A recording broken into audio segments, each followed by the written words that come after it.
I ended my last video about the Texas Cooking Today gardens, well, from this spot. Okay, it was about the grass and the front beds that I was going to do. Well, here's the front beds, and it goes all the way around the perimeter. Now out here I'm going to be using this for vegetables as well as using those vegetables as ornamentals. So sometimes you can do that. For instance, we're going to be doing some on the front here, I'm planting artichokes, running okra up the sides, using some rosemary as a hedge. Folks, very simple. You can use your herbs, your vegetables, as ornamentals in addition to something wonderful to eat. And I'll tell you what, if you've never seen an artichoke bloom, well, that's a very special picture. The grass is coming in nice. I've got this beautiful bent grass that's coming up. It's just now starting to branch and begin to put out its stolons, and it's been several weeks. And it's been a lot of work on this. Now I've got a lot of weeds coming up too. There's dandelions here, and there's some of the old Bermuda that's reasserting itself. Not unexpected. Eventually this bent grass is going to take that over. Okay, I'm not worried about that at all. And in the fall, that's when it is really going to assert itself and push in and really become invasive, because it still stays green and does well when the Bermuda starts dying back. Now these other gardens, well, you saw it in the last video that I was getting some plants started, and you're going to see them again today. We've got those little red cups.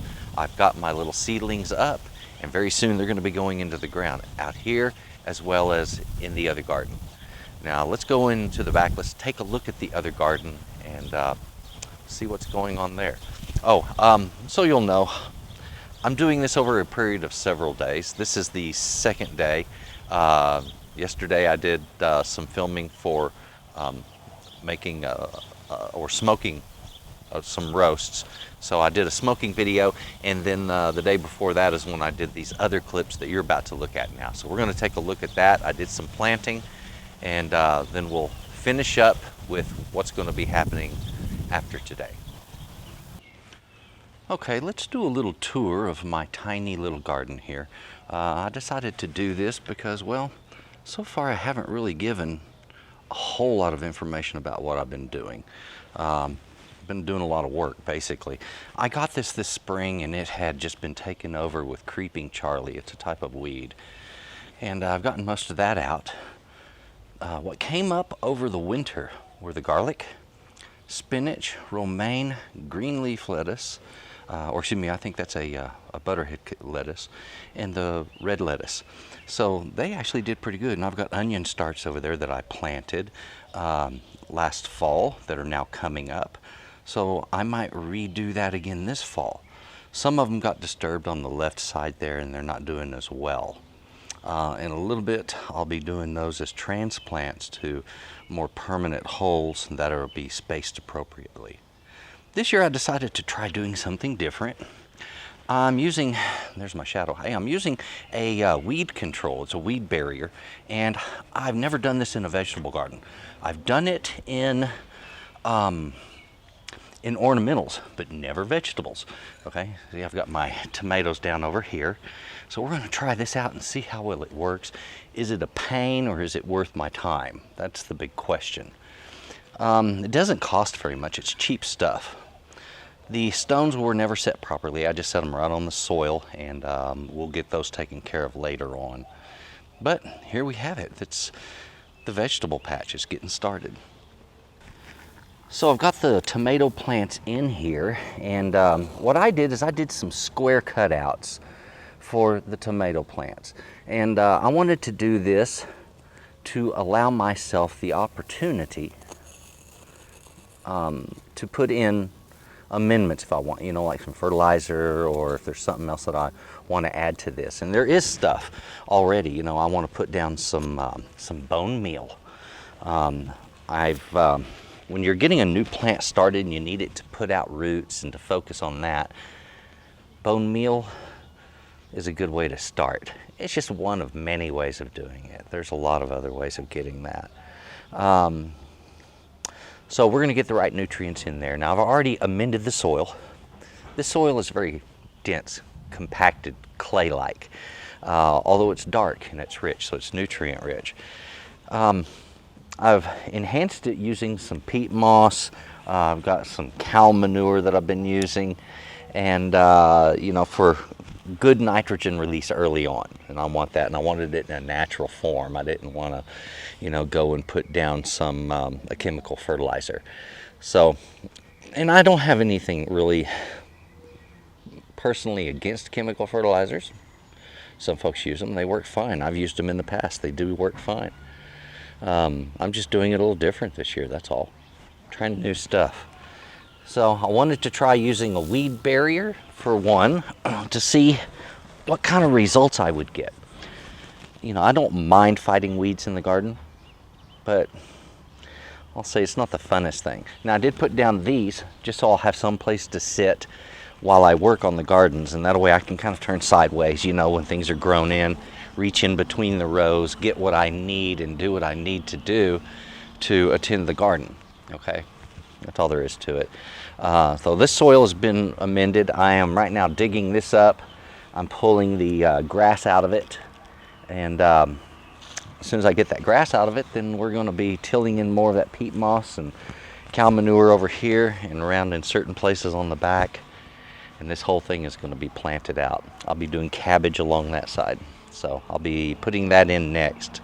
You can cut squares like I did, or this is an X mark.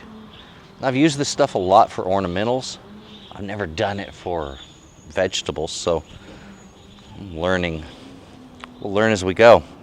And I like doing experiments like this. Sometimes you run into something good, and sometimes you have a complete failure. But when I do an experiment, I don't do the whole garden. I do part of the garden, like I'm doing here, and then compare. So, I guess you folks get to see it the same way I see it, and when I see it. Here we go. Got the seedlings right over here. Got a lot of stuff going on. A lot of different kinds of plants. These came out really well. Now the little flats I did, the plants are half this size. They didn't do well. It was hard to control moisture on them. Where these cups, much easier to do. From now on, I'll be doing the little red cup method when it comes to seeding. I really like that. Now this bush down here, I'm going to propagate that into a complete hedgerow. Okay, so that's a whole different thing. Anyway, we got the seedlings up. I've got all kinds of different vegetables here, from cabbage to the okra and tomatoes, onion sets, stuff that you just can't believe. So really, really cool. Looking forward to getting it planted.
Well, as it is, the last videos I did of planting this, it was hot, sunny, and well, the camera overheated and shut down a few times, so I lost some footage there.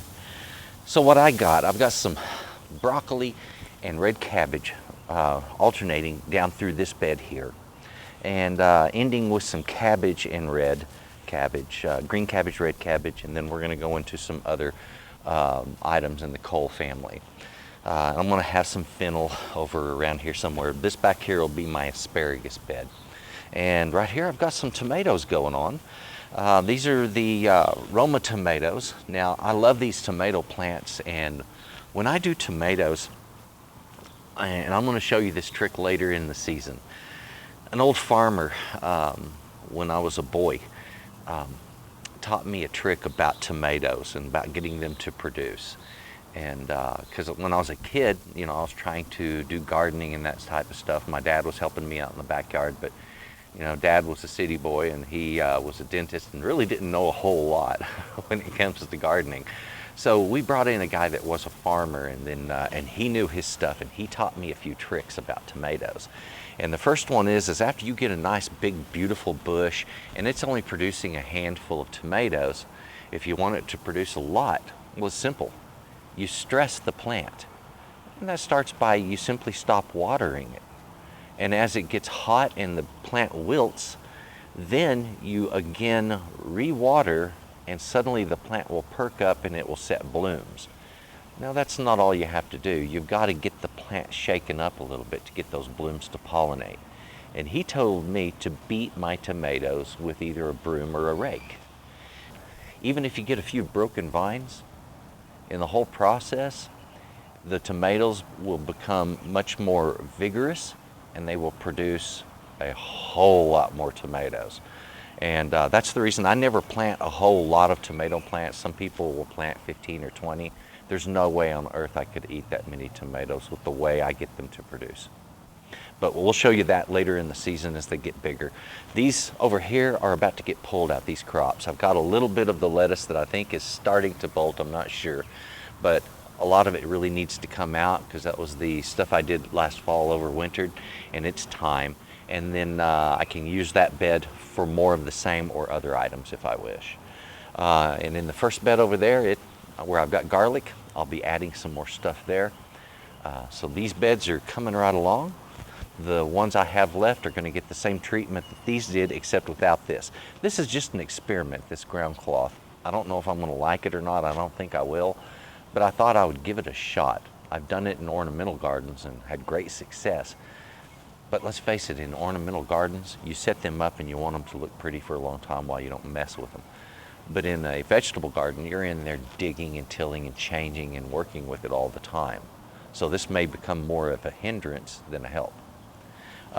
Either way, I'll be putting down some mulch over the top of these to help control any grasses and stuff coming up through them.